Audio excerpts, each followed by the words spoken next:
começo a nossa aula trazendo os seguintes questionamentos. O que é visita domiciliar? Por que fazemos? E quando devemos realizar uma visita domiciliar? O processo de trabalho do assistente social, ele acontece por meio de várias técnicas e instrumentos. E a visita domiciliar é uma delas. O objetivo central ali do nosso trabalho enquanto assistente social, independente do seu espaço ocupacional, é ampliar e favorecer o acesso a direitos. Mas para que a gente possa intervir, é necessário primeiramente conhecermos. Você concorda comigo? Porque como é que você vai modificar, contribuir ou sugerir sobre algo que você não conhece?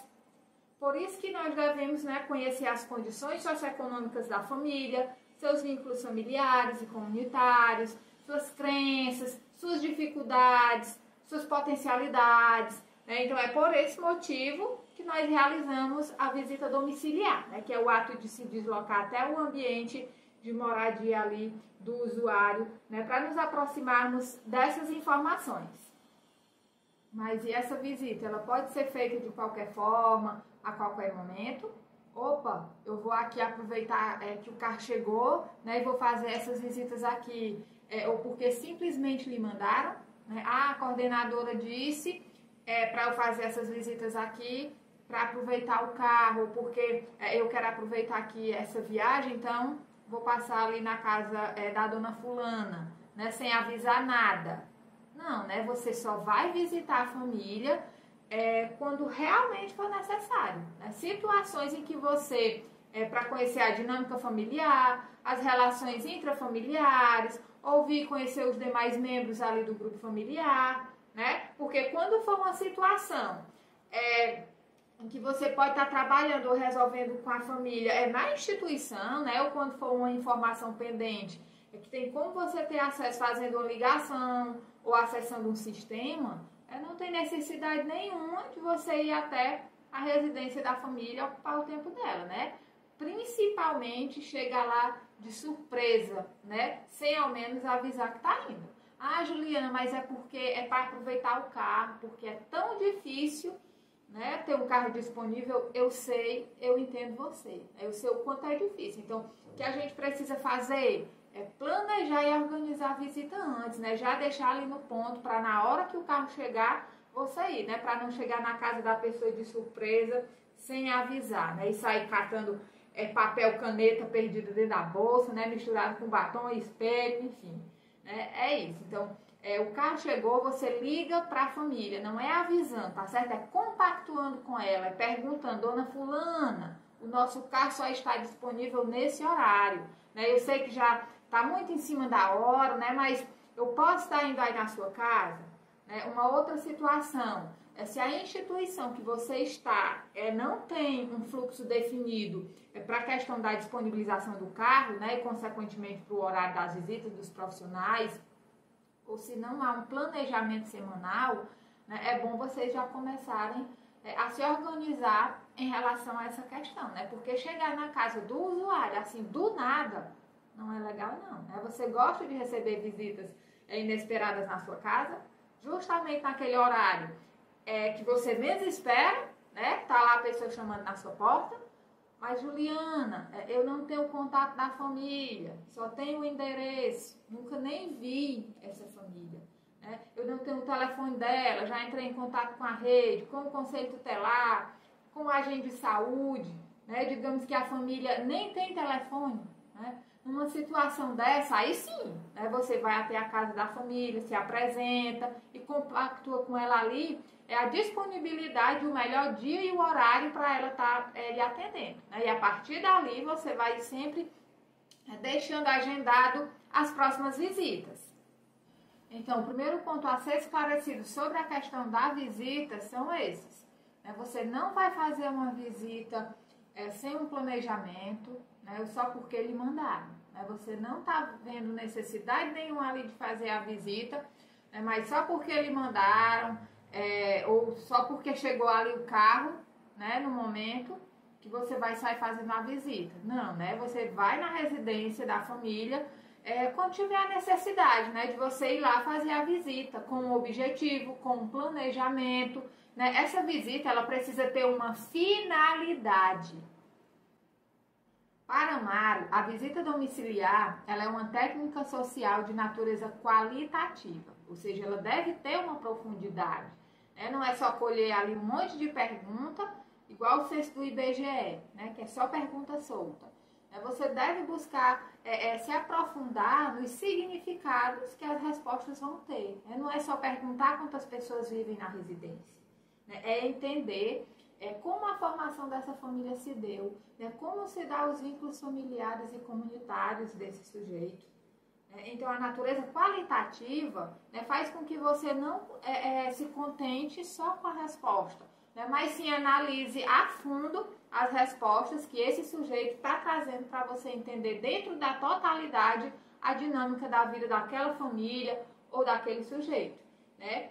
E que é por meio dela, né, que o profissional é capaz de se debruçar sobre a realidade social com a intenção de conhecê-la e depois que você conhece, você vai descrevê-la, né, que pode ser aí descrito no relatório de visita ou laudo, enfim.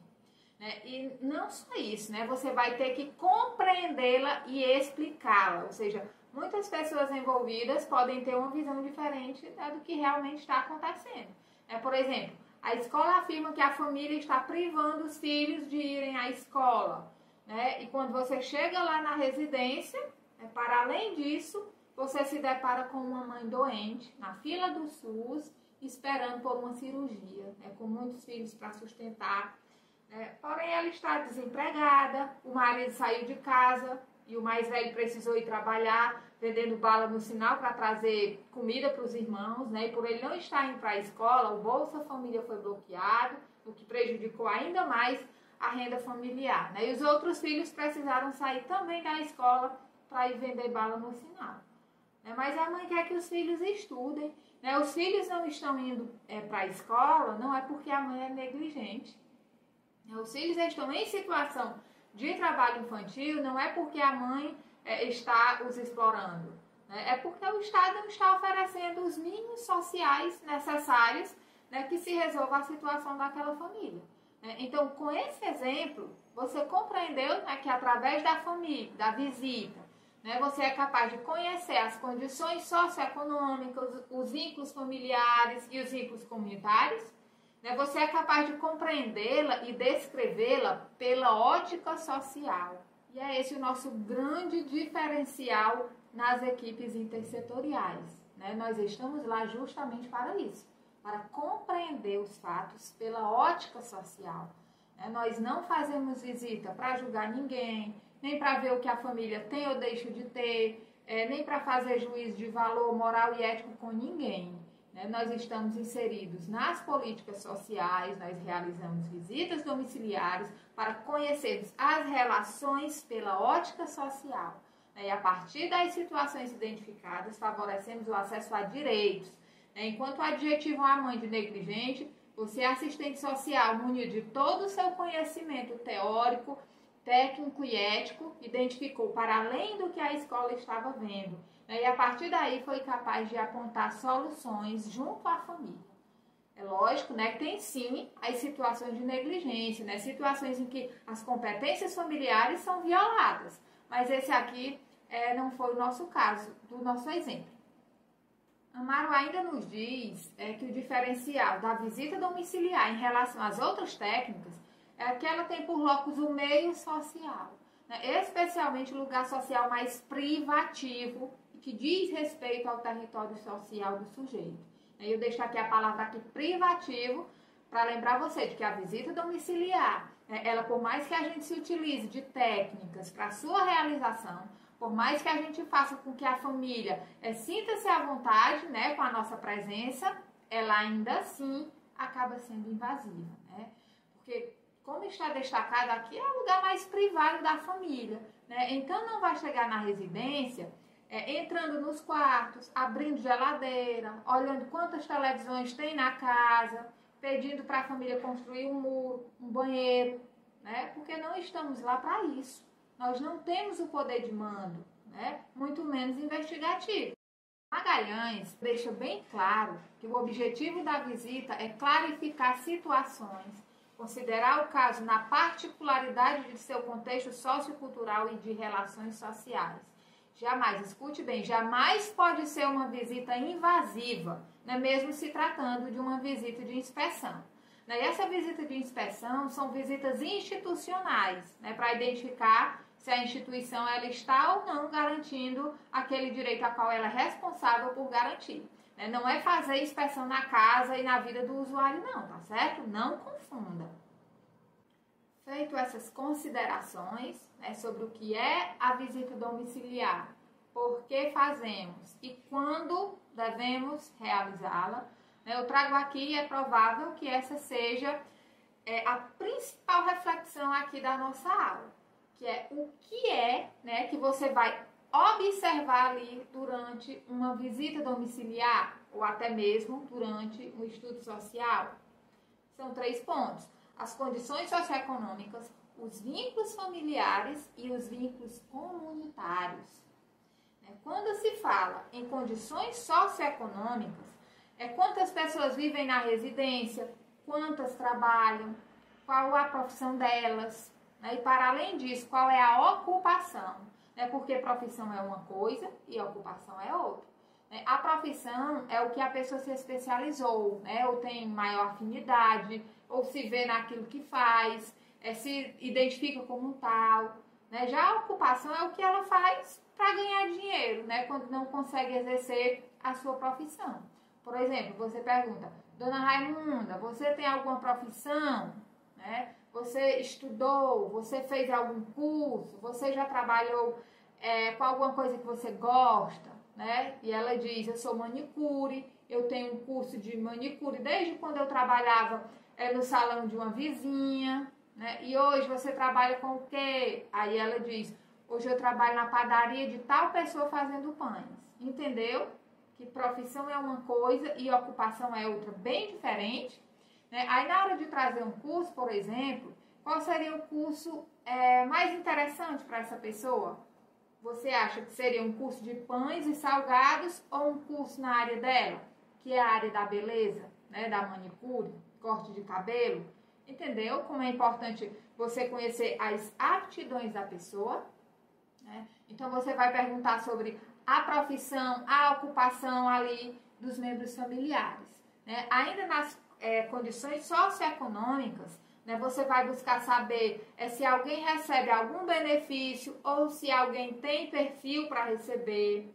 Vai buscar compreender se a renda daquela família está sendo comprometida com algum serviço em que o Estado deveria estar cobrindo.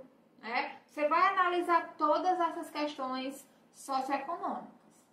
Mas é para julgar a família? Sai contando quantas televisões a família tem em casa e colocar lá no seu relatório que ela está usando o dinheiro do Bolsa Família para comprar televisão?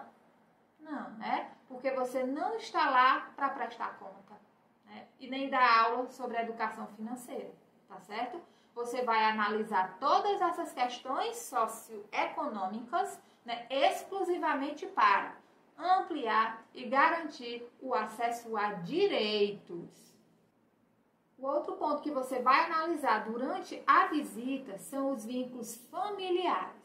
E aqui é para você compreender se a família está garantindo o acesso à educação, à saúde, à alimentação, ou seja, se as relações daquele grupo estão de fato sendo capazes de garantir de uma forma positiva essas competências familiares. Certo? Ah, Juliana, mas eu pensei que era sobre o amor, o afeto, o carinho, o respeito. Não, veja bem, isso é muito importante também, mas não diz respeito a nós, até mesmo porque a gente não estudou sobre essas questões. Quem precisa ou deve analisar é o profissional da área, A exemplo, o psicólogo, ou até em determinada situação, o pedagogo ou o psicopedagogo ali da equipe, e não a você, assistente social. Então, sempre que você, assistente social, ouvir falar em vínculos familiares, você já sabe que o que precisa ser analisado e compreendido sobre aquela dinâmica familiar é no que diz respeito às competências familiares. Se a família está empenhada em, por exemplo, favorecer a permanência de seus filhos na escola, se ela está buscando vacinar os filhos, inclusive é nessa ótica que você consegue identificar se os vínculos estão fragilizados ou fortalecidos. Ah, Juliane, se tiver fragilizado, o que eu faço para fortalecer? A gente viu isso no curso Suas na Prática, lembra? Na aula sobre o CRAS, você vai listar as potencialidades e as dificuldades da família. O que for positivo, você potencializa ainda mais. E o que for negativo, você, juntamente com a família, encontra meios para superar essas dificuldades. Você compreendeu? E é sempre nessa perspectiva social da garantia do acesso aos direitos, Não é do amor, do afeto, tá certo? É sempre com a finalidade de quê? De ampliar e garantir o acesso a direitos, Direito à alimentação, direito à escola, direito à convivência familiar e comunitária, direito à saúde. O terceiro ponto que você deve observar na visita são os vínculos comunitários. Aqui você vai identificar como é que a comunidade ela garante o acesso aos direitos. Você vai observar como é aquele território, vai perguntar, vai pesquisar. Essa comunidade, ela tem acesso à educação, ela tem uma escola, tem um posto de saúde, tem agentes de saúde lá, tem saneamento básico. No caminho, antes de você chegar na residência, você já vai observando, e fazendo essa compreensão da moradia desse sujeito. A moradia, ela não se resume somente à casa que ele mora, mas ao entorno também, diz respeito a todo o território ali que ele vive, Ele tem acesso a quê?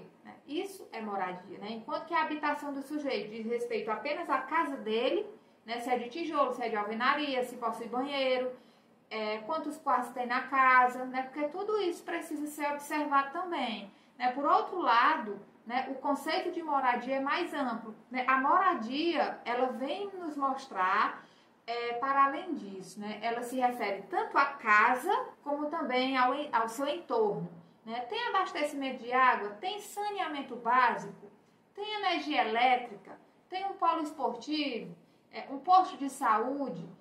Por isso que é importante a gente ter essa compreensão do todo, ter essa compreensão enquanto moradia e não apenas a habitação dele. E é com a finalidade de julgar a família, dizer que a família é imunda, não tem hábitos de higiene, não, É com a finalidade de ampliar e garantir o acesso a direitos.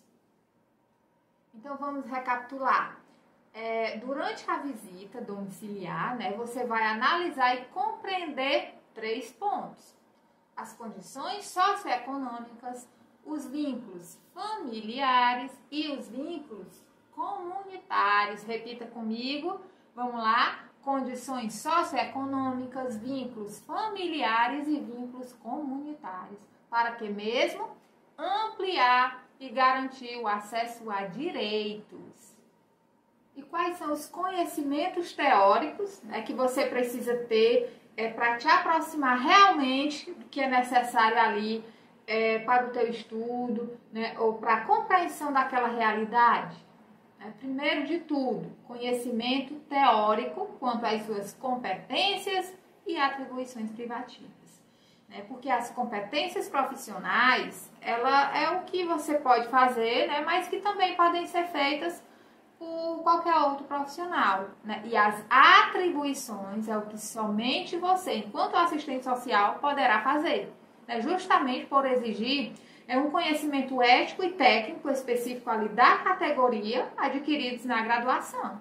Por exemplo, qualquer profissional pode realizar uma visita domiciliar? Sim, pode. O psicólogo pode, o orientador social pode, o enfermeiro pode.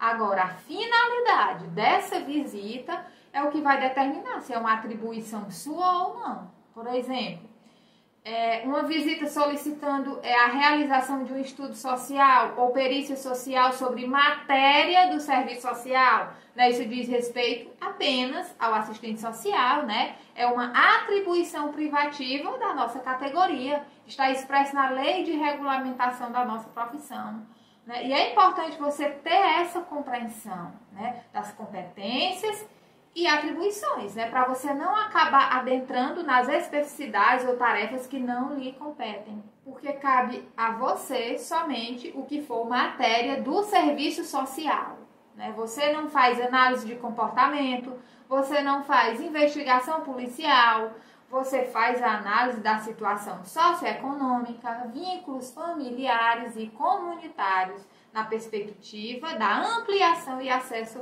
aos direitos.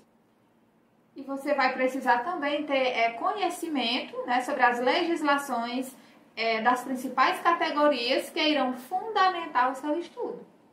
Por exemplo, tem criança envolvida? ECA. Tem idoso? Estatuto do Idoso. É violência doméstica? Lei Maria da Penha. Você compreendeu?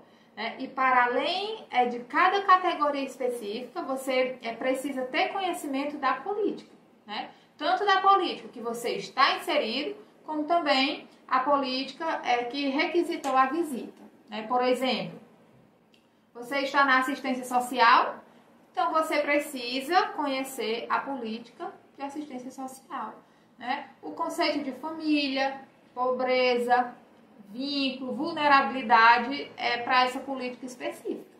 Você compreendeu? Por exemplo, qual é o conceito de família para o acesso a serviços da assistência social? É um conceito mais amplo, né? São todas aquelas pessoas que se acham unidas por laços consanguíneos ou de afetividade, né? E que residem sob o mesmo teto.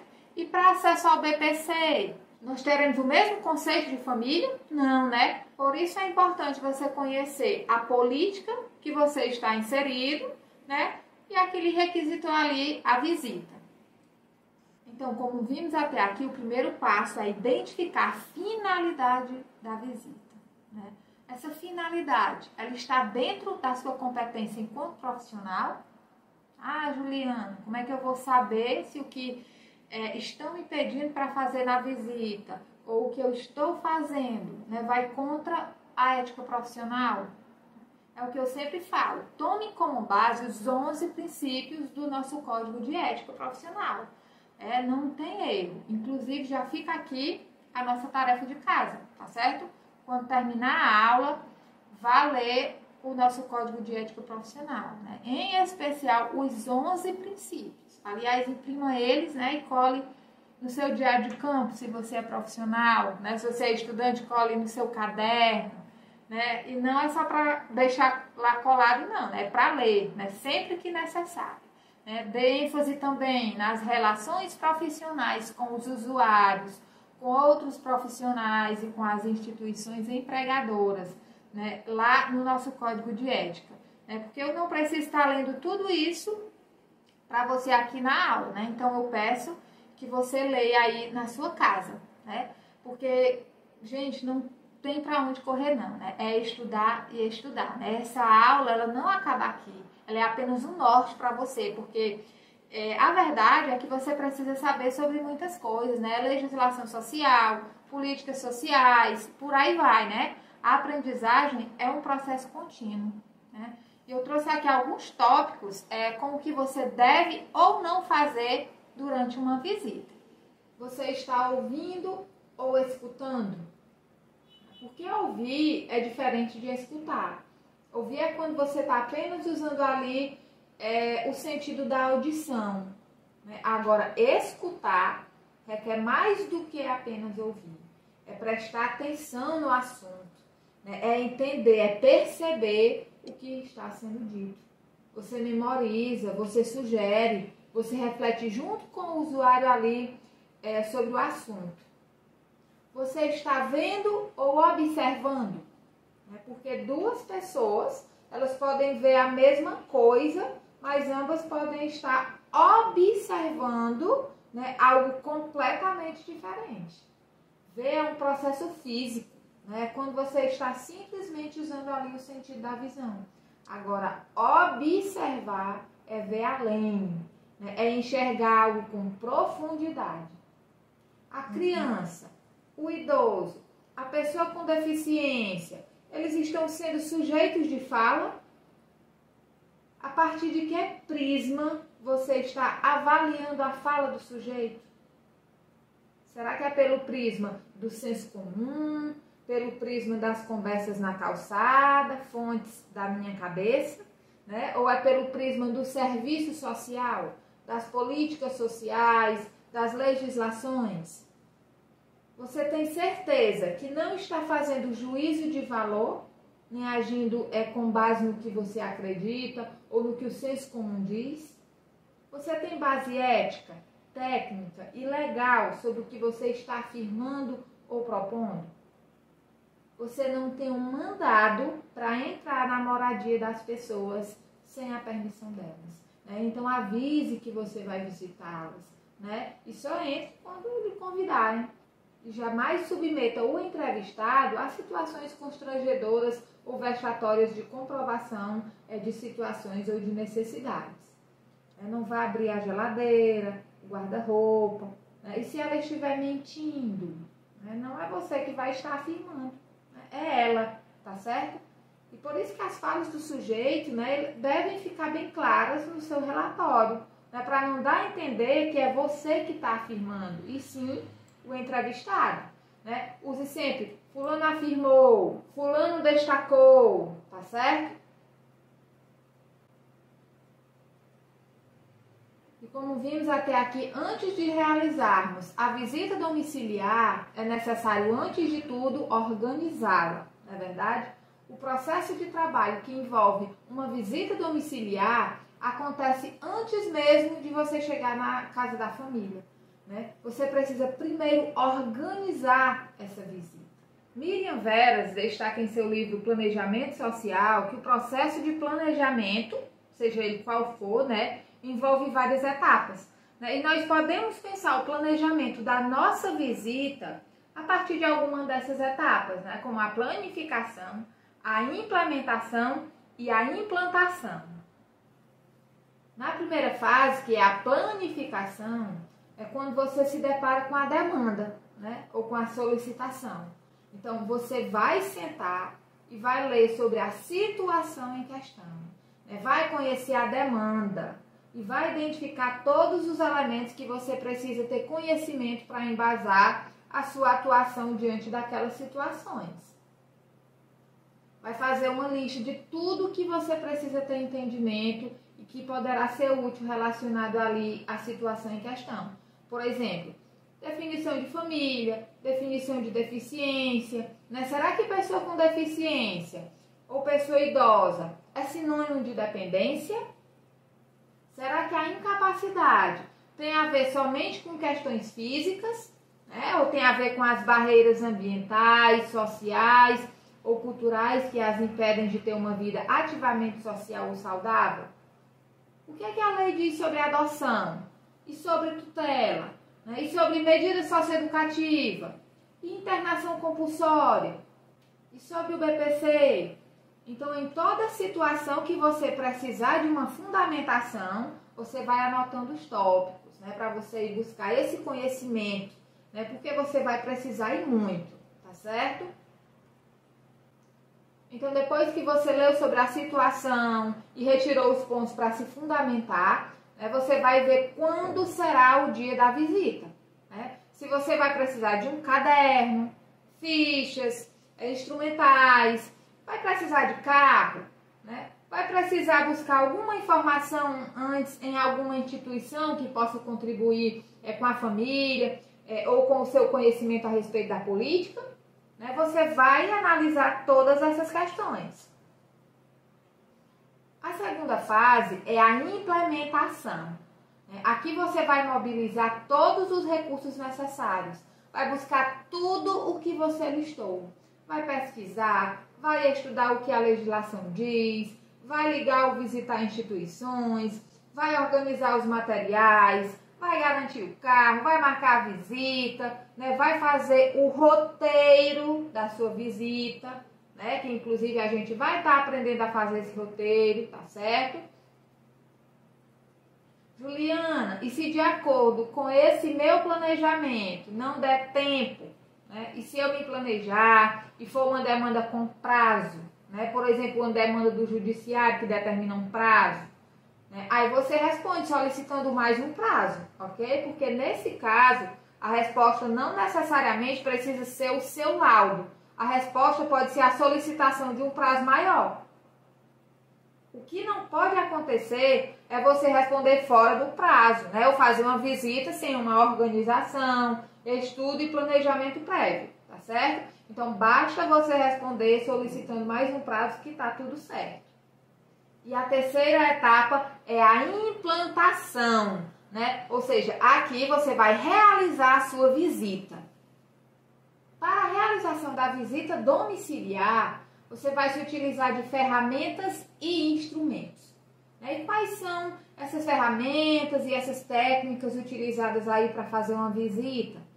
São muitas, mas eu vou trazer aqui a principal delas, e a mais usual, que é logicamente a entrevista e a observação. Para a reguete, a entrevista pode ser definida como um processo de interação social entre duas pessoas, na qual uma delas, o entrevistador, que é você, tem por objetivo a obtenção de informações por parte do outro, o entrevistado, que no caso é o usuário.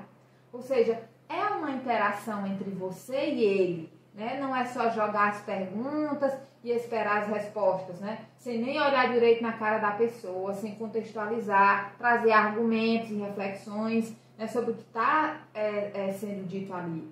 Você não é nem um entrevistador do IBGE, então demonstre interesse pelo que ele está dizendo, dialogue, mas não é para dialogar sobre a novela não, tá certo? É sobre o objetivo ali da visita, tá certo?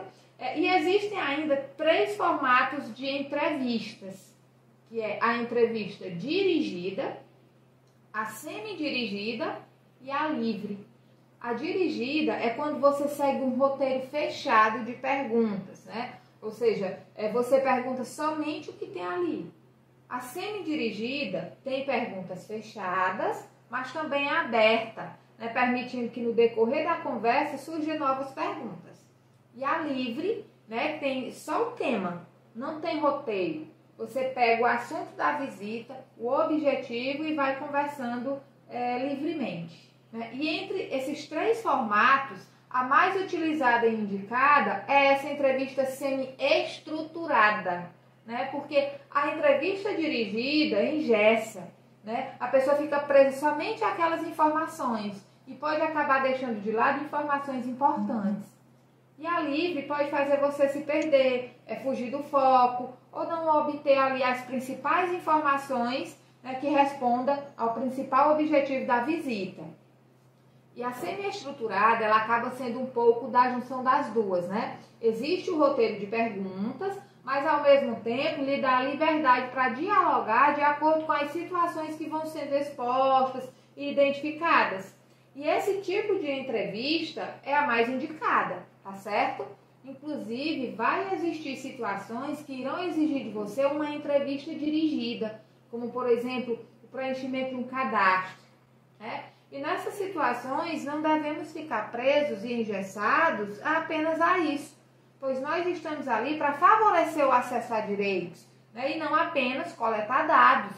O seu papel ali não se reduz apenas à concessão de um benefício, de uma cesta básica.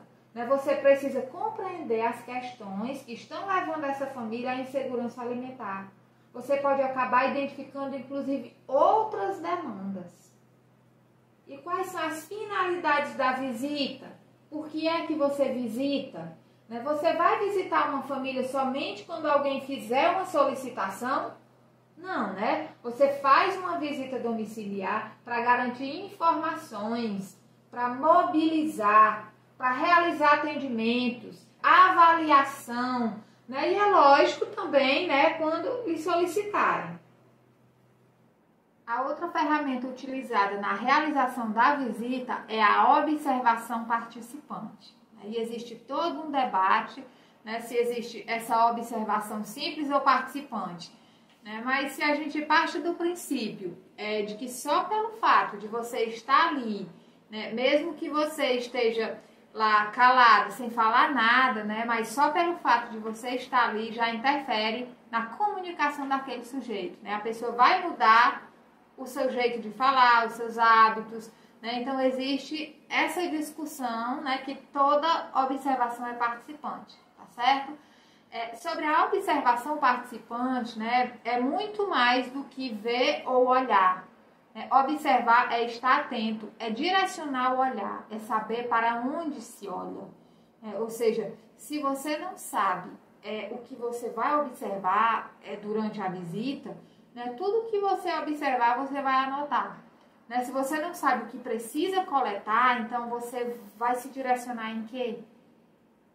E você precisa direcionar esse olhar para onde realmente deve ser observado. Né? Seu olhar, ele precisa estar carregado de uma dimensão ético-política.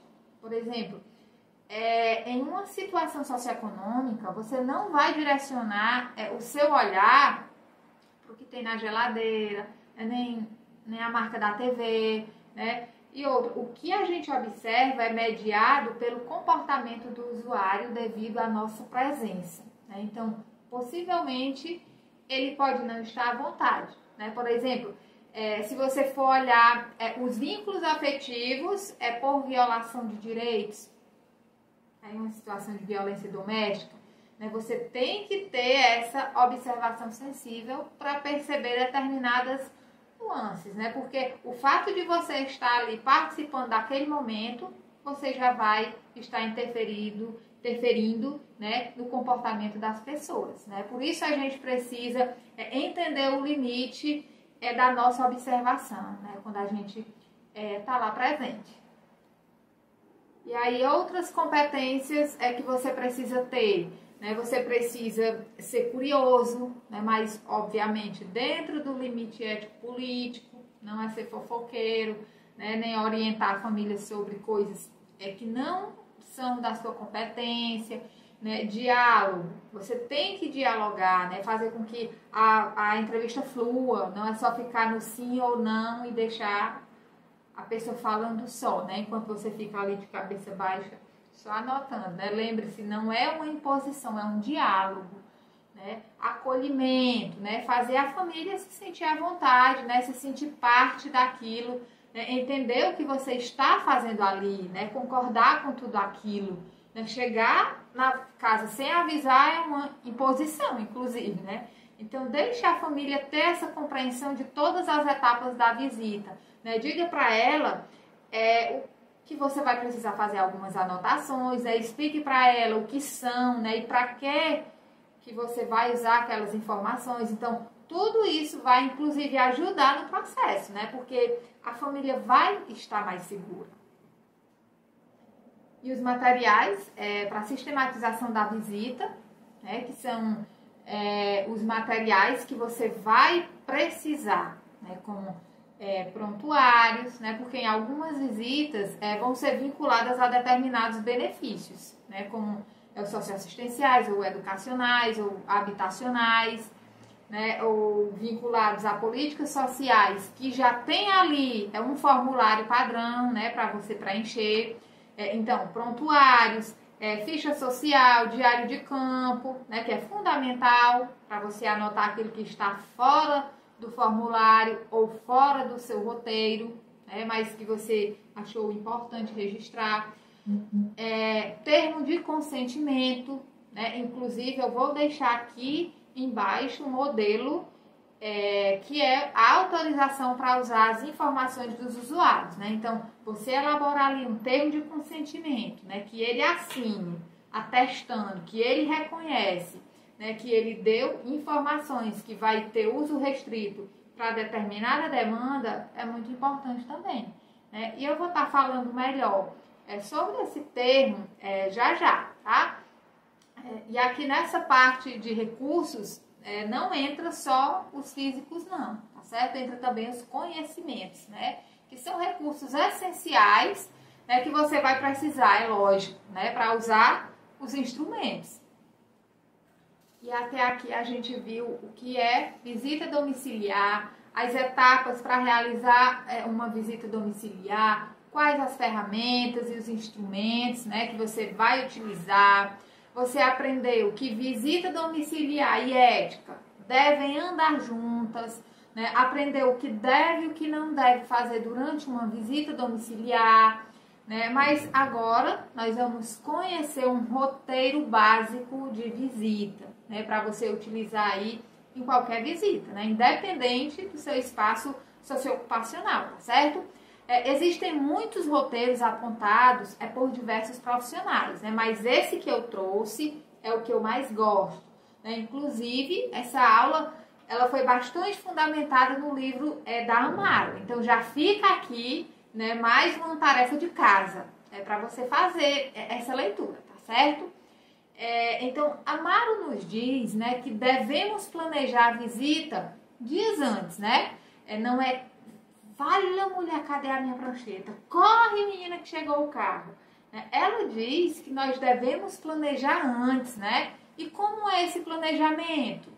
Reveja a solicitação, reveja arquivos e prontuários para conhecer com antecedência a realidade e a história social do sujeito ou grupo familiar que visitará, né? Para você chegar na residência já sabendo o que você vai fazer. Ela ainda nos orienta também a formularmos um roteiro, né, com os tópicos necessários, né, com foco nos objetivos da visita ou questões que orientem essa visita. Como assim, Juliana? Ou seja, com base nesse conhecimento prévio que você tem da demanda, você vai filtrar os principais pontos, as principais questões que precisam ser levantadas e constrói um roteiro de pergunta. E lá você só vai marcando e escrevendo os seus apontamentos, né, na hora da visita. Por exemplo, uma situação de violência doméstica, né, você vai pegar a lei e entender o que a lei diz sobre violência doméstica. Né, e com base no que ela diz, você já levanta outras questões e vai construindo o seu roteiro. Né? Escreve lá, a violência ocorreu no ambiente familiar, fora do ambiente familiar ou dentro da residência, né? Quais são os tipos de violência? Violência física, psicológica, patrimonial, sexual, enfim, vai montando o seu roteiro. Né? Lá na residência, você vai só preenchendo, vai marcando, pontuando as questões, né, que você já levantou antes, né? Isso facilita muito, né? Porque ele dá um direcionamento do que perguntar, né? Não corre o risco de você esquecer nada. Né? Aí depois o que acontece? Você vai contextualizar, né, as informações que você coletou com o que a legislação diz, né? Não é com o que você acha, não é com o que a sociedade acha, é com o que a lei diz que tem que ser. Né? A violência, ela aconteceu pelo companheiro dela. Deixa eu ver aqui o que configura violência sexual. Então é isso aqui, né? E diante das situações identificadas, né, você vai propor soluções por meio das políticas sociais. Né? Por isso que é importante o seu embasamento teórico, né? Conhecer as legislações que vão fundamentar ali o seu estudo e as políticas sociais que serão necessárias, né? Como é que aquela política funciona, né? Porque não é só pegar pelo braço ou dar um pedaço de papel para a pessoa e dizer vá bem ali que dá certo. Não, né? Cada política tem as suas finalidades, as suas regras, seus critérios, seus limites, né? E você precisa ter esse conhecimento, né, sobre as políticas, tanto a que você está inserido, como as demais que serão necessárias ali durante o processo. Amaro também diz que devemos definir a data e a hora, né? Quanto tempo vai durar a visita, né? E isso deve ser definido juntamente com o usuário, né? Você não vai impor. Por isso é importante você marcar a visita, né? Não é chegar lá de surpresa sem avisar, né? Porque quando você chega lá sem avisar, ou entra, né, sem a pessoa lhe convidar, você já está sendo autoritário. Ela recomenda também levar alguma identificação institucional, né, como um crachá ou um uniforme, né? É importante, né, tanto para você transmitir credibilidade e confiança para a família e até mesmo para lhe resguardar, né? Porque a gente sabe que tem territórios que não permitem a presença de qualquer pessoa, né? Mas eles ficam felizes, né, e acolhem bem os serviços de assistência, de saúde. Então, a sua caracterização é muito importante, né? Até para a sua segurança também, né? E é importante que você leve também um bloco de anotações, né? Um diário de campo, para você registrar, né, as informações que possam surgir, para além daquelas que você colocou no seu roteiro. Chegue no horário combinado, apresente-se ao visitado, né, e peça licença ao entrar no ambiente domiciliar, né, ou na instituição. Não entre sem ser convidado, né? Tem gente que já chega abrindo a porta e entrando, né? Eu sei que o sol está quente, né, mas não é legal entrar sem ser convidado, né? Se você estiver acompanhado, apresente os profissionais envolvidos, né? Eu acrescento ainda mais. Evite levar muitas pessoas na visita, né? Leve somente as pessoas que irão fazer parte do processo, né? As que não terão participação, é melhor ficar no carro, tá certo? E apresente todos os envolvidos, né? Até a sua estagiária. Ó, essa daqui é minha estagiária, ela está estudando para ser assistente social e ela precisa me acompanhar nas visitas, né, para conhecer as nossas vivências. Então, ela vai ficar aqui só observando, né, ou se ela for fazer algo, ela vai anotar seus dados, entendeu? Né? Inclusive, pergunte se ela pode ficar ali. E após ali os cumprimentos iniciais e as apresentações, você deve esclarecer sobre o seu objetivo ali na visita. Na verdade, relembrar, né? Porque você já havia combinado sobre a visita e esclarecido o seu motivo inicialmente quando você foi marcar a visita. E aí você vai explicar como vai ser a visita, né? Vai dizer se precisará de algum documento, né? Ah, Juliana, eu quero fazer uma roda de conversa com a família toda, né? Você vai explicar, né? Como será ali a sua visita, né? Quem você vai querer ouvir, né? Se você vai querer ouvir outro membro, né? E a partir daí você vai dar continuidade à visita, né? Desenvolvendo os pontos que você relacionou no seu roteiro, né? Lembrando que você não deve ficar presa ao roteiro, né? Ele é apenas um guia, tá certo? E a gente já deixou isso bem claro aqui no curso, né? Por isso é importante levar um diário de campo, né? Que é para você fazer essas anotações extras. E você deve buscar verificar com profundidade os fatos, os relatos, né, as situações, os contextos, né, à medida que forem sendo apresentados, né? Pois, como eu já falei, você terá que contextualizar as informações, né? Não é somente coletar. Por isso é importante você colher com profundidade os fatos, né? Porque depois você vai precisar dessas informações, né? Você vai precisar contextualizá-las. Então, anote todas as informações necessárias, né? E copie os dados de documentos e receba os documentos necessários, né? Que é ali que você precisar. Lembrando que esses documentos, né, que você possa vir receber, não é na perspectiva de provar se o que ele está dizendo é verdade, tá certo? Mas sim na perspectiva de reforçar o que ele está dizendo, né? Se for algo que vai ajudar no estudo, né? Você pode estar solicitando, tá certo? Por exemplo, a entrevistada diz que tem síndrome do pânico, né? Aí, se possível, você anexa lá uma cópia do seu laudo psiquiátrico, né? Na perspectiva de reforçar o que ela está dizendo, né? E não de provar se o que ela está dizendo é verdadeiro. Você compreendeu? Né? Ela também fala sobre a questão do uso de gravadores e fotografias, né? Porque tem aquela polêmica, né? Se pode, se não pode, né? E ela não recomenda, tá certo? Desde que, veja bem, desde que seja em situações, né, em que esses recursos sejam incontornavelmente necessários, né? E sempre na perspectiva da ampliação e garantia do acesso aos direitos, tá certo?